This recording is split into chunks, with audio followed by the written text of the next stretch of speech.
this is the part where I want to show you those other two pictures. So this is a picture of my son who was born last year. And when we talk about, we already talked about not using interpretive language, but one of the words that is thrown around a lot is the word love. And when you talk about love, it exists on a spectrum as well. You know, some people, when they say they love you, they mean something different than when other people say it. And the other thing is, how do you express that you love somebody? You know, some people say, you know, if you just say it 3 times a day, that's good enough. And then other people say, well, no, it's better to know, you know, love is something that you express to somebody through physical means, or by, you know, doing the dishes or whatever, or bringing home flowers. So it's really, love doesn't really have a definition, an exact definition, so it's highly interpretive. But I think what we should do is try to redefine it so that it becomes less interpretive, so that it becomes more associated with physical reference and technology that we can use to help people become safer and happier and more secure and more prosperous. And I show you this picture of my son after he was born, and he's in his incubator, and he's got an intubator helping him breathe because he was born with one lung.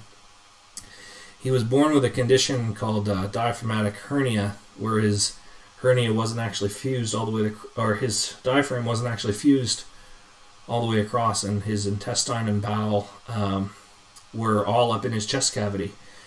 And he was developed that way inside the womb, and it moved over his heart. So it put some strain on his heart, and it also made it so that his left lung couldn't develop at all. So he was born with one lung.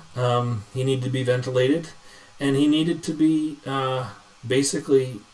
his womb environment needed to be extended into the real world, the mechanical world, the world of science. And that world took over for him in a way that, you know, his mother did a great job up until the point where he had to come out. And then we had to rely on science and technology to take him the rest of the way. And we spent 45 days in the neonatal intensive care unit. And in those days, we met some great people, and we're still friends with a lot of them.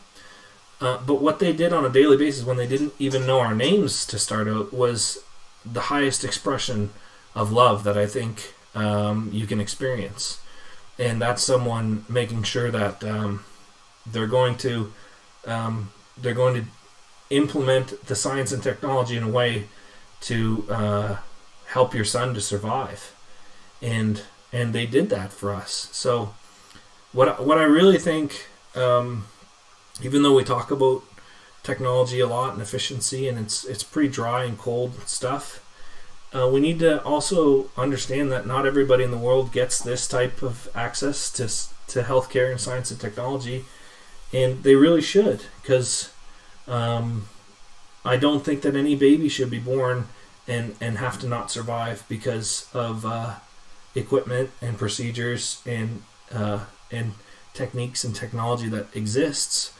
It should be implemented for every child, and to give them a chance to survive. And that's what was done for my child. And a big reason why I'm a part of this Venus Project movement is because I want to be able to make sure that it's available for every child. And that, to me, is the highest expression of love that a person can do, is to help another one. Even if you don't know their name, you could help them survive. So we could do that. We could all decide that we're going to take this seriously.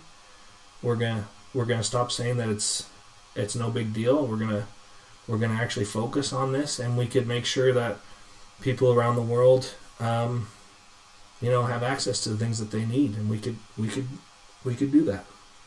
So anyway, thanks for paying attention this long.